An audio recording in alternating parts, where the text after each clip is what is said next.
Bienvenue, benvenuti, and welcome to Expatriotical, the podcast for expats, travelers, and other adventurous souls. I'm Chandra Alley, and after living as an expat with my husband and 4 children in 2 different countries for 6 years, I've learned the art of pivoting during pitfalls, traveling tastefully for less, and soaking in amazing new cultures without losing your own.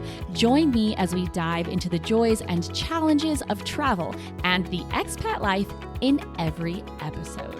Hello, everyone, and welcome. I am so glad and excited that you are here today because the topic for today's episode affects many expats and can leave you feeling a lot of different emotions, and that topic is becoming a stay-at-home expat. You will notice that I did not say stay-at-home mom or stay-at-home parent because I know that there are plenty of expats who find themselves stepping away from work and transitioning to not working in their new country, but their family dynamic doesn't include children, or those children have already moved out and are in college. But those expats are still facing some of the same issues or feelings that come with this transition. And I wanted you to know that this episode is for you too. And because I have not personally faced those issues, I have invited my friend, Teresa Kodiak, who is well-versed in this area, to join me on Expatriotical and share about her experience becoming a stay-at-home expat. This conversation is real and heartfelt and candid, and I can't wait for you to hear all that Teresa has to share. So let's jump in. Okay, well, everybody, today I have a special guest here, my friend Teresa Kodiak. Thank you, Teresa, for being on Expatriotical today, and welcome. Thank you.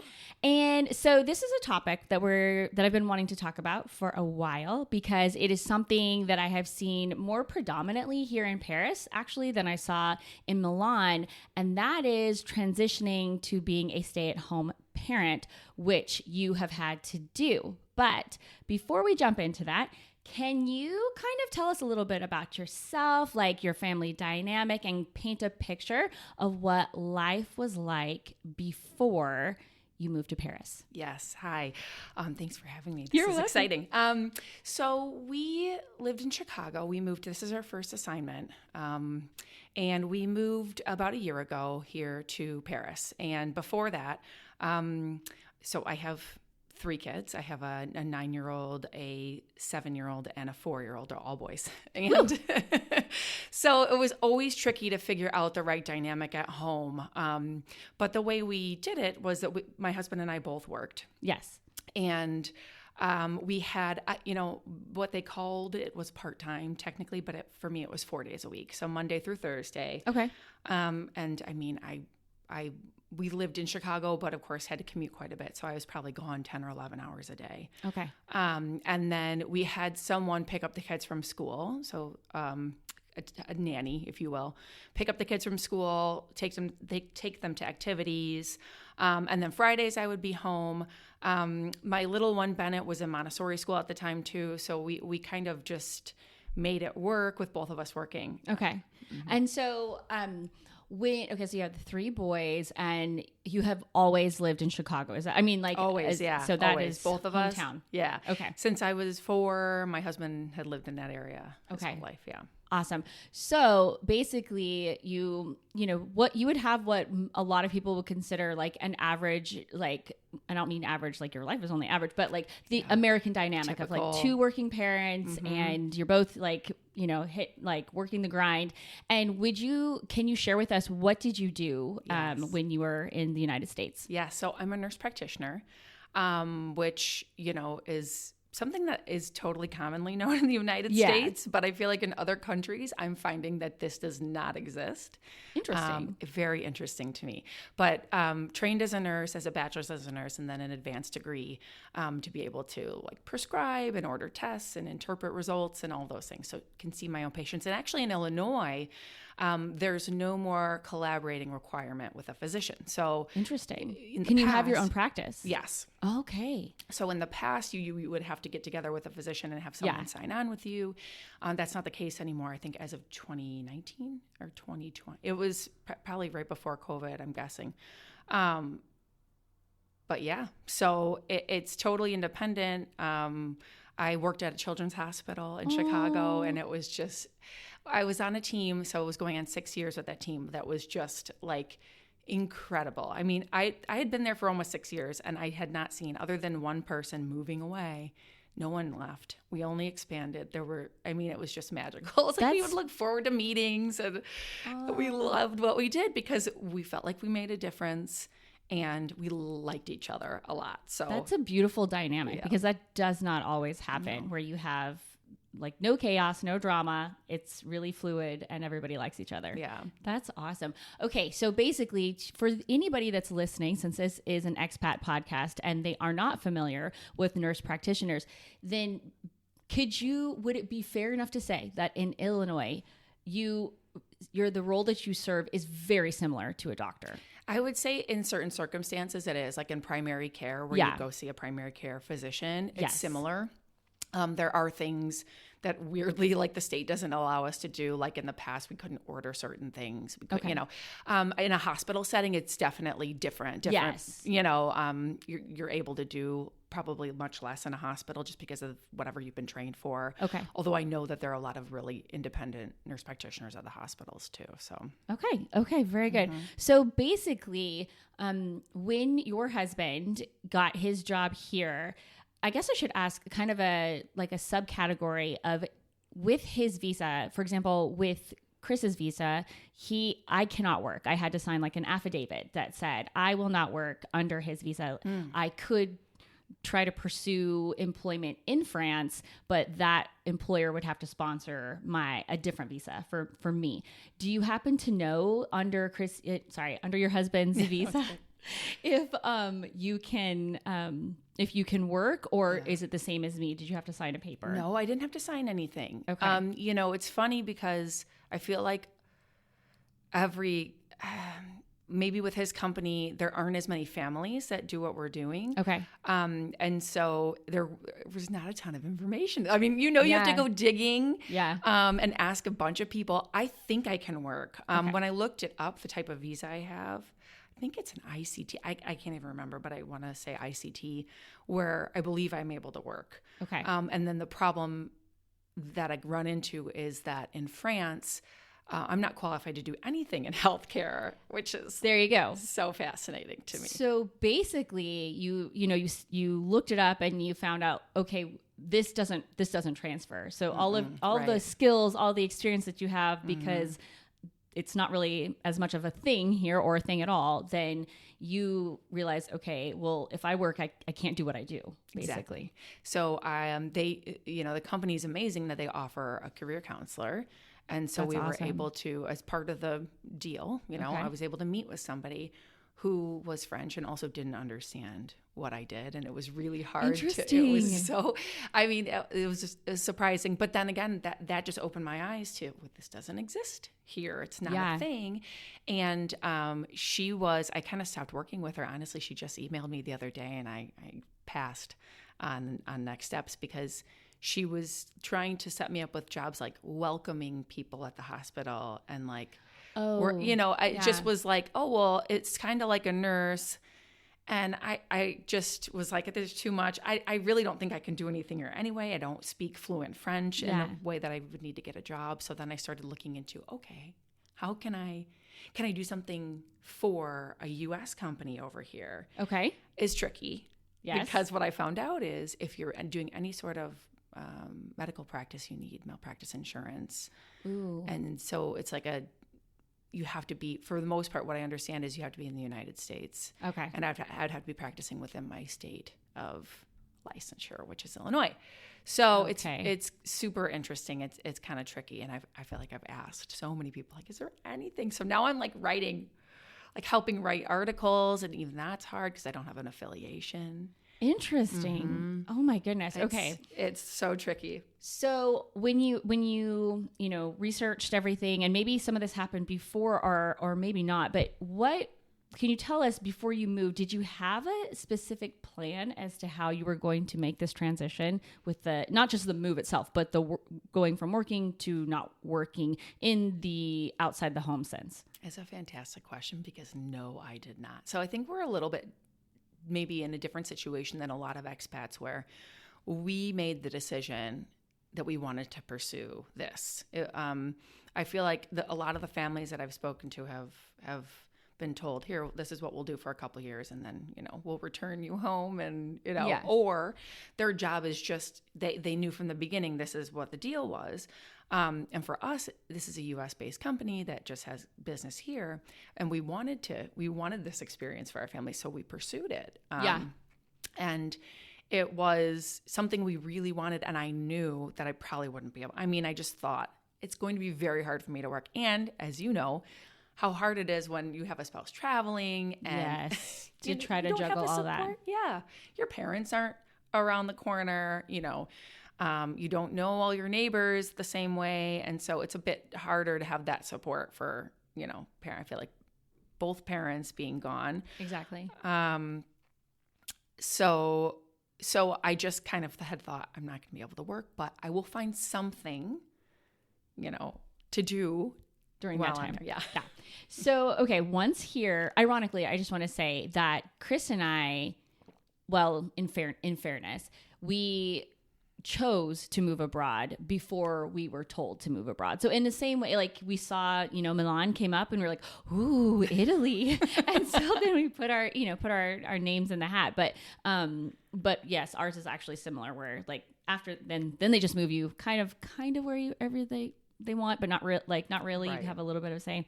Anyway, so once here, how did things go at first? Like, I'm assuming there was a honeymoon period, but then after that, maybe let's say like 6 months in, how were things going? You pretty much nailed the timeline. Because for 6 months, I would say in the very beginning, everything was like so new and exciting, but also there was so much to do. Okay. Honestly, navigating the move, I felt like was a full-time job. Oh goodness, yes. Even before we moved. Yeah.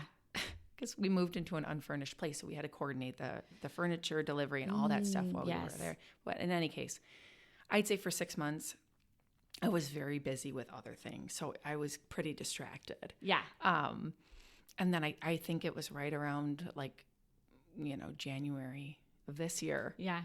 It's like, oh, okay. There's a lot of space and time. What you always want. Like when you're working, when I was working in Chicago, I was just like, oh, if I just had another hour. It's like you just want that time. And it's like the quiet time too. Not just time with the family, which is wonderful, but also, and now I have it. And I'm like, oh, there's nothing more telling to who you are. And what, like kind of the mental state of yourself than just being around no one and doing nothing. I mean, it was truly like, okay, let's find some reflection time there. Yeah, for sure. So what were other things so once you came up for air from all of the like settling and moving and everything, and the 6 months period hit, what were some things that maybe you started setting in place to help you feel productive? Or if I could just be honest, if it was something that was like irking you or getting to you, something to keep your mind off the fact that you weren't doing what you would normally be doing during the day? Like what did you find some things? Yeah. I basically just kind of set a routine for myself was one of the main things.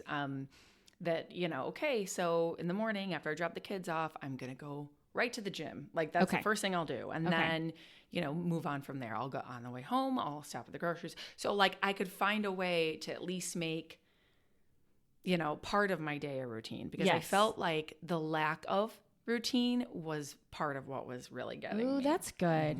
Oh, I really like that. And I noticed that I think some people do better without more structure in their day. I tend to veer toward the structure. Yeah.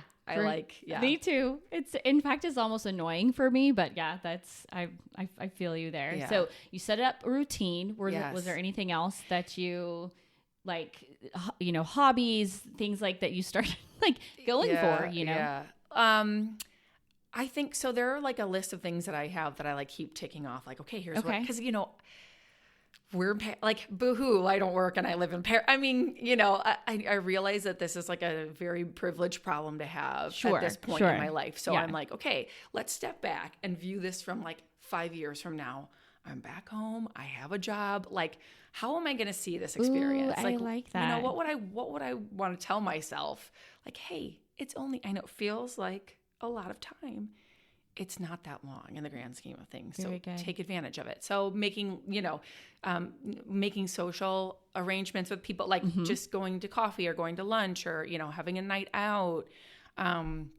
Those things like peppered in during the week too. So to kind of really help. Yeah, a lot. For sure. Because there's so many other people that are doing the exact same thing that I'm doing, That's very true. From working. And I want to like put it out there that you really hit it hard with the language learning. Like you really did. Oh, yes. That was one thing I even forgot to mention. Yeah. I picked up, I was like, okay, I'm going to learn French. Like, this is what I'm going to do. This is my new job. Yeah. I'm going to cook and I'm going to learn French.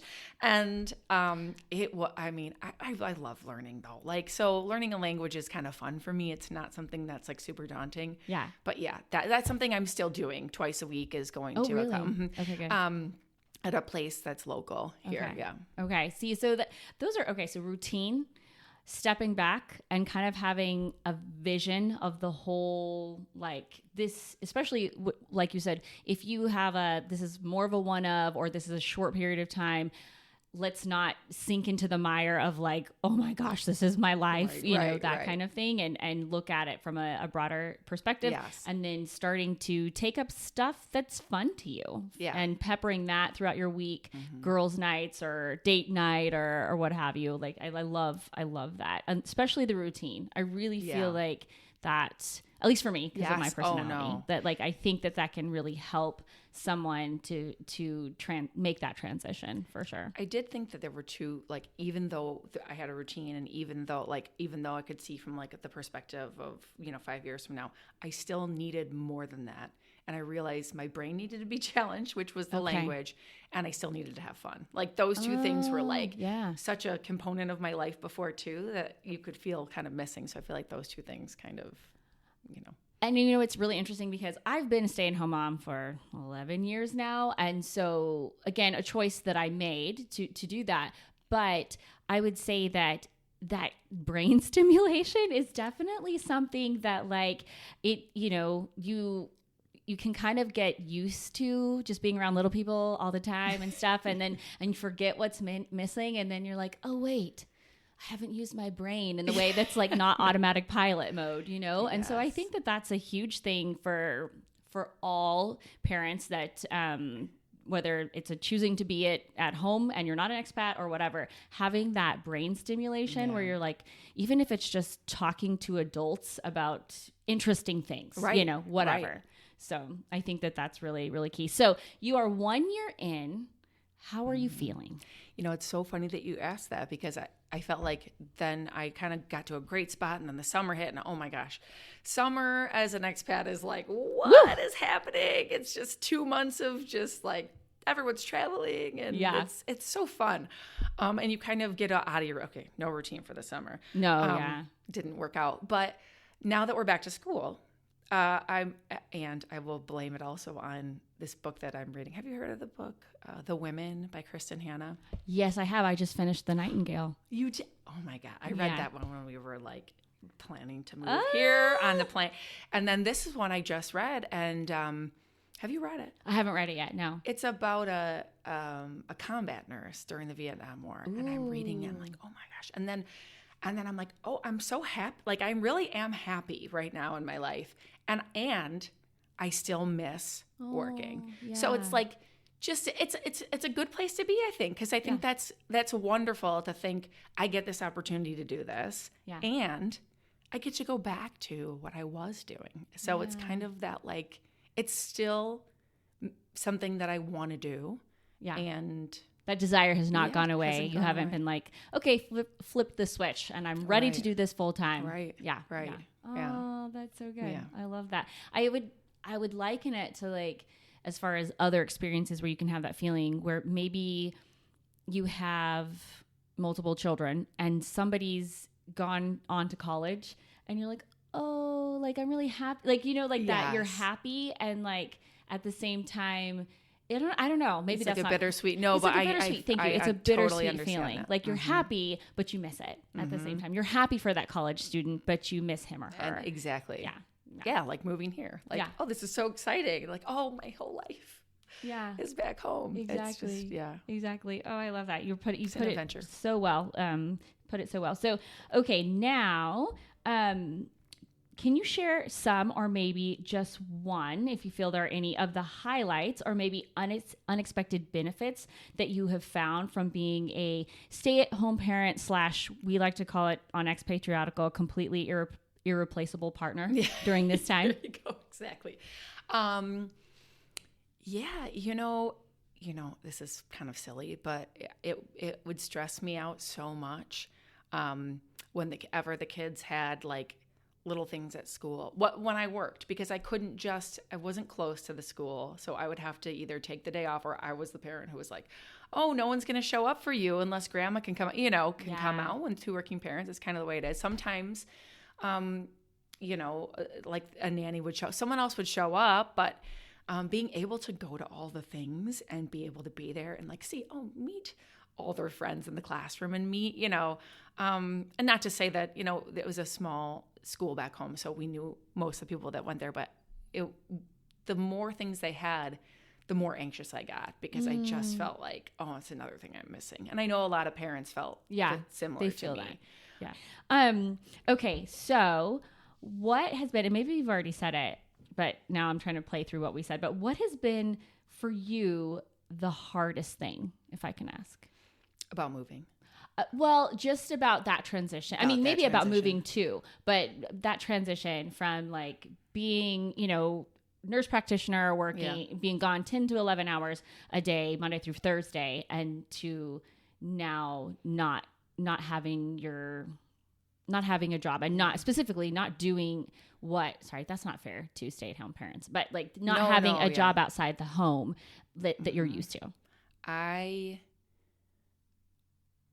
would maybe say a couple things. Number one, I didn't think that it would be that hard. I didn't think it would be this hard for me to stop working. Okay. I severely underestimated that part of it. Okay. I thought I would be like, oh yeah, that was nice, but this is, so I didn't see it coming. But what was super hard for me, so when you're working, you have a pretty good idea that you're doing a good job or you're not doing a good job. Oh my gosh. Why is this so true? It's like when I'm at home with my kids, I'm like, I think I'm failing. And then one day I'm like, I'm the best mom ever. Like it's a roller coaster. Yep. And no one can tell me like, at work, if I have a problem, probably it's happened to somebody else and they can tell me how to fix it. Yeah. I'm just it. Yeah. Like, this is, okay. And Chris and I, we talk about, okay, so what should we do about that if we're really having a tough time? But like, we don't know. This is our first time being parents. And no one's parented our kids but us. So nothing's going to specifically work. And I will say, I feel like I'm failing more of the time at home, even though it's not necessarily true. No, exactly. It's a psychological thing for sure. Like they're fed, they're happy, they're energetic, they're intelligent, like all those things. They're safe. But you're like, what am I doing wrong? My expectations should be lower of myself. And then I also think the other thing that really still bothers me, and I don't know if it always will, I don't like not having my own income. It's not that we split things like finances and stuff. Right? Yeah. But I've like just kind of always like been proud of the fact I'm like, oh, I don't need you. I don't, I can survive on my own. It's been like a big part of my personality my whole life. And this makes me feel like, I feel like I'm dependent on, like everything around me. Can I tell you that I have felt like that for a lot? I mean, it's just because, I've been independent since I left college, since I left high school. And so I would, at one point in going to university, I had 3 jobs to be able to like pay all the stuff. Like nobody paid anything for me, And so I think that, that is a hard, and honestly, just that there's this contribution factor. I want to contribute in that way too, you know? And so it's like having the piece of like, okay, but I don't need to. Right. It's not, we are blessed in the fact that like Chris, my Chris, your Chris, like it makes, they make enough money, we're fine, right. you know, but there is that like, look what I did. Like, I know. You know? And we also tie money into value. And so it's like, well, I have skills and I have things that I can do. And it's like, no, I'm never getting paid to do any of them. So like, does that mean they're not valuable? You're like, no, it is really hard. That's a really hard, like, I wonder if that's like I don't know. Is that like a first world problem where like maybe other third world countries when you don't have as much in general, like there's so much value in everything that everybody is contributing. Right. You know? Right. Like it's just a mental thing. It totally is. Yeah. And so many things. But yes, I think it is. I think it's a first world. It's a first world problem, I think, for sure. So, wow, that was really good. Okay, I have a few questions, just standard questions that I ask for all the guests on the show. And the first one is, what has been your favorite thing about being an expat? My favorite thing is the fact that we can just, I keep realizing like every week, every month, like now this year, like, oh, we live in Paris. Like this is insane that we'll go for a date night and like we're going to like a nice restaurant in Paris where we can walk out afterward and see the Eiffel Tower or go on like a boat cruise or like, what? It just still blows my mind. I know. 2 years in, still here. Still, I'm just like, like every time I've said in like a recent episode, when I come back from Costco and I go down, I don't even know which, autostrada or whatever it is, but you come around this curve and there she is. And I'm like, it's like you see it from different, and I'm still like a brand new, like first time in Paris person every time. I'm like, oh my God, there it is. Exactly. It's exciting. It doesn't get old. It doesn't get old. And I was not super obsessed with it before. Anything about Paris before. No, really. No. It was interesting and it was cool and I wanted to see it. But I wasn't obsessed and now I'm like, oh my gosh. I mean, when she sparkles. It's glorious. It's glorious. It is so glorious. There is no other way to explain it. It's just really amazing. Man, we are giving Paris some really good advertisement right now. We are. Oh my goodness. Okay, so what is your most cherished memory so far that you can share that you've had during your expat adventure? Honestly, just happened. We took a crazy road trip. This is insane. We spent like 2.5 weeks in the car, and we went up through, from Paris back to Paris. Okay. Through Germany, Denmark, Oslo, up through Bergen in Norway, back down through Denmark into the Netherlands and home. And I just, like, we were pushing for this trip, but we were like, is this going to be a lot for the kids? We spent a lot of time in the car.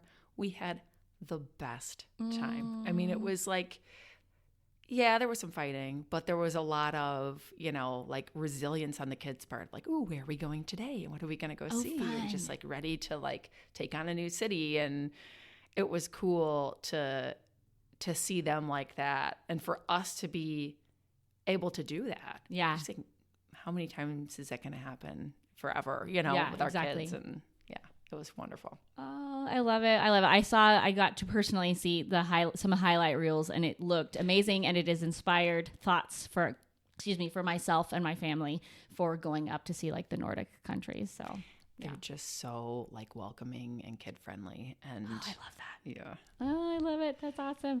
Okay. And then a final question. Is there anything else, any last thoughts, words of wisdom or words of encouragement that you'd like to share with us today? That kind of puts you on the spot. I'm sorry. No, that's like the one question I should have sent you. Like, so the first thing that comes to mind is just a thought. I have one thing that I like sticks in my mind is seeing the bios for the people running for the PTO board at the school. Yeah. Oh my gosh. We have some of the most talented, like, expat spouses in this general, like, that I've met, I just can't believe the amount of talent that, like, is just here, like, okay, I'm not working anymore. And some people still are, and that's awesome. That if they still want to do that. Yeah. But I like constantly keep thinking about this idea of, like, how can we harness, like, the amount of, like, skill and talent that people have that, like, have time, have the money to not have to, like, I feel like I have all day long, and like I have this, like, skill set and this knowledge base, and, like, I want to do something with it, and I can't. Something will happen. Something will come to me, I'm sure. But I think about that for so many other people too, that it's like, I'm sure there's something amazing that we could do with all that talent. And I just, this is a good thing to ponder. Yeah. I can't figure it out. It'll come to you. It's going to come. But it's something. And I think this journey abroad for us is, I was, like, reminded of, have you read the book The Alchemist? I love that book so much. I mean, like, the journey changes you, but you end up back home a different person. And I really think there's going to be so much of us that's the exact same, but, like, so much of a perspective that you get when you're living abroad and when you get to be part of different cultures and see different ways to do things that you just can't physically see sometimes when you're living where you've lived your whole life. Mm-hmm. And it really has opened up my mind to so many different things that we maybe want to change as a family, even for the long term, that will be hard to do in the States. And it's just cool to be able to see different ways to live. I love it. I really do. I completely agree with that when you move to another country and you see either something that's cultural or, I mean, there's so many different things that could come to mind, but it does change, like, how you view your life, doing life, and how, for example, I will feel, and I was just talking to my friend Mallory about this, and because she moved from here to Dubai, and she was like, oh, I miss the walking. And I've said, it's so funny because I've told people, like, I'm really going to miss all of the built-in natural exercise that I have gotten in Europe, because we walk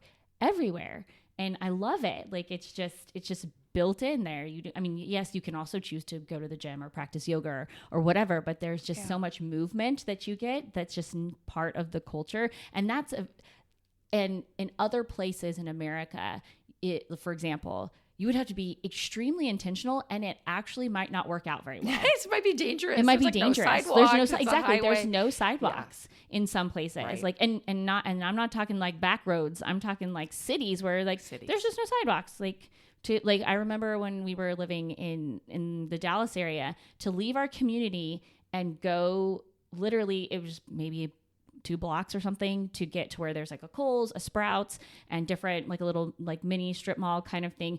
There was no sidewalk. So we walked. Thankfully, it was not a very busy road, but we just walked on the street. And, like, I'd be pushing my Bob stroller with, like, my daughter sitting on the front, and and it's just like, thankfully we were safe there, but there are places where that's not safe. And so it's, that's a really poor example, I think, of, like, some of the deeper things that you want to change. That's but still, one of them for sure. Like physical activity, the way that we treat waste, even for me, is like, holy cow, I just can't get over how much there's no plastic anything. There's no plastic silverware. Even the toys are like wood, and everything is cardboard and recycled, and it just blows my mind that we've figured out most of the cars are hybrid. I mean, how we figured out how to do this over here. It's healthcare. Oh my God. I was like, you can really get started. Oh my gosh. And I won't go into it, but it just surprises me that it's affordable and it's good healthcare. You know what I love? And sorry, this is not to put American practitioners on the spot, but I really love, because there's, like, this given, it's like, there's just this built-in respect thing of, I don't have it here, but in Italy, I had my pediatrician's cell phone number. And it was just like this unspoken thing of, like, use this in an emergency and it's fine. You can have it. You know what I'm saying? Yeah. And I did, because Carson got Kawasaki disease. So, like, I did call her. We did go see her. I did text her, and she's the one that diagnosed him with it. And so, and then he, of course, had to go to the children's hospital. But it's that is something that is wonderful that I love here, where you can have, people's and it's a choice. Obviously, they don't have to, but I do really like that, and it makes having healthcare here more fluid, especially when you're dealing with language barriers. Yeah. It's nice that that's one less thing that has to, call and listen to a system. And not that I didn't have to do that in Italy. I did, but But you're going to be able to afford the bill for whatever you're getting. I mean, yeah, exactly. $46 to get my teeth cleaned out of pocket. Just this is great. This is mind blowing. This is great. That's awesome. Yeah. So things like that just... And seeing American politics and American, that kind of stuff from the outside is very interesting. Fascinating. It is. Well, that is all that I have. Those are all of my questions. And this was just such a lovely conversation. And it's just really heartfelt. And I really appreciate how ready you were to share your experience. And it's nice, I think, for listeners that are going through the same thing to be even if you didn't solve their problems, they're oh, thank God. Somebody is experiencing, I feel seen, and that's something I really hope for with Expatriotical, is for people to hear things and at least feel seen. And that just kind of lets a smidgen of the stress flow out a little bit. So for me too, being able to say it. Yeah. Hopefully it has some sort of meaning for someone else at some other point. But yeah, it was awesome to be here with you today. Thank you for having me. Thank you. Thank you so much. People, can we just have a moment to sit here and soak in all of that insight and podcast gold that Teresa shared with us? I really can't tell you how happy I was when I asked her to be on the podcast and she immediately said yes. She was so willing to share her experience so that she could help others. And that is exactly what Expatriotical is all about. Sharing my and others' experiences, if I haven't had them myself, to help make yours easier, better, and hopefully more delightful. Speaking of delightful, that is exactly what our Shan Select was for me. I thought that since it got a brief mention organically in my conversation with Teresa, and because I had already put it on my list of things I wanted to share with you, The Nightingale by Kristen Hanna is this episode's pick. The Nightingale, as the author's website says, captures the epic panorama of World War II and illuminates an intimate part of history seldom seen, the Women's War. This novel weaves the story of two sisters in France who are seemingly separated not only by their age difference, but also by their ideals. And as the story progresses, they come to find that they are not as different as they think. There is action, drama, romance, and tons of history packed into this tale. And I will say, without ruining it, that there's a plot twist at the end that I really didn't see coming. It's a beautiful story, one in which, now that I live in France, I can imagine even more vividly. But even without that vantage point, the author paints such a gorgeous picture that living here is not needed. Plus, I am so glad that this Shan Select is accessible to all of you. I will, of course, put a link to The Nightingale via Kristen Hanna's website in the show notes so that you can learn more. And as usual, I am not an affiliate, just a fan.